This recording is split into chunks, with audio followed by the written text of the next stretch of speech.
once we have this cut to the right, or bent to the right radius, and we've taken the little flat edges off, then as far as installing the frets, what I like to do is I like to start at this back end and work toward the front. The reason is, this is the first time you're installing frets, right? So let's install them on the frets that you never use. Okay? Rather than the one you use all the time. Okay? So let's install them down here. And the other thing too is that you'll realize that the fretboard gets narrower, right? So if you cut some here, see one laying around someplace and you put it in, it's more likely that it'll fit somewhere else downstream. Or if you cut one of these a little bit short, well, that's okay, it'll fit somewhere else downstream. So we don't have to worry too much about that. I'm going to set that in there. I'm going to let it hang over just a hair. It does not very much at all. Just a little bit of a hangover on that. And then I'm going to use a Fred hammer that Nancy's going to hand me there. And I'm just going to give it a little tap. There are some people that swear by the plastic side. For this fret material is pretty good quality. It's not going to matter one way or the other. And besides, you're not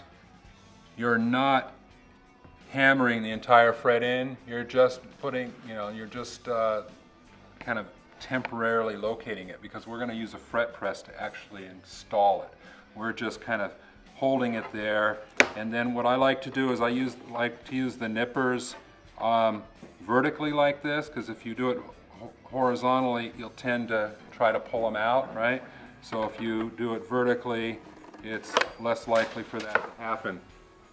So what I'll do then is I'll do that same thing for 4 or 5 of those frets, right? So you'll end up having them just temporarily held in place there, just enough so that they don't fall out. And so you saw I just gave it just a little bit of a tap. It's not fully embedded yet, but it's enough so that it won't fall out. So I'll do a few of those, and then I'll go over to the fret press. So you can see where I am right now, and you can see the amount that's hanging over. You don't need very much at all, right? Just like a 1/16 of an inch is about all you need. A millimeter. We have 3 fret presses set up. This one here on this arbor press is kind of the official one, and then we have a couple of unofficial ones. We've got them in these drill presses, and drill presses work great. Always unplug the drill press, right? Because you don't want that thing spinning around. So when you set up your drill press for fret pressing, definitely unplug that. So then what I'm going to do is I'm going to press in the first fret. That's the other reason that I like to start on this end, is you've got this nice flat surface to work with to begin with, right? And so what I'm going to do here is I'm going to get that thing aligned, right? And I'm going to get that, what we call the fret caul, C-A-U-L, the fret caul. I'm going to get that lined up nicely with the fret. There's actually a little groove in the fret caul, a little brass fret caul, and we want to get lined up with that. And then we want to give this thing a little nudge, just like that. That's all it took, right? You notice that I'm not like hanging on it and pounding on it or anything like that. I just gave it a little nudge, and I could actually feel it as it went into that slot and embedded into that slot. And then when I'm coming out here, I can see how nicely that is installed. And I can't get my fingernail underneath there, right? It's nice and flush with the top of the fretboard. And so you're going to do, like I say, you'll do about 4 or 5, come over and press those, and then go back to the bench, do a few more, come over and press those. The problem with doing all of them at once is you tie up the fret presses for a lot longer, right? So we need to cycle our students through as much as we can. And also, I've seen people, they cut all the frets and they don't temporarily install them, and then they walk over here with, all of those different length frets, and then it's like a puzzle to figure out which one is going to go where, right? So install a few, take care of it, and then go back and install a few more. And by by working on this end, you've got that nice flat surface to start with.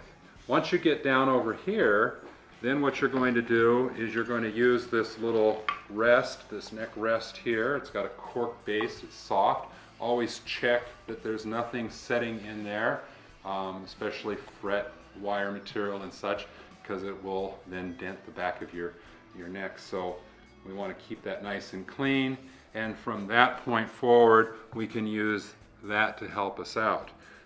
One point of caution with doing this: if I have this thing over like this, notice the difference there, right? What's going to happen is these little corners are going to jam in to these and create a little bit of a dent. So be especially careful. You know, when it won't happen while you're looking at it, it'll happen when you're cranking on the arbor press, which becomes a feature of your guitar at that point.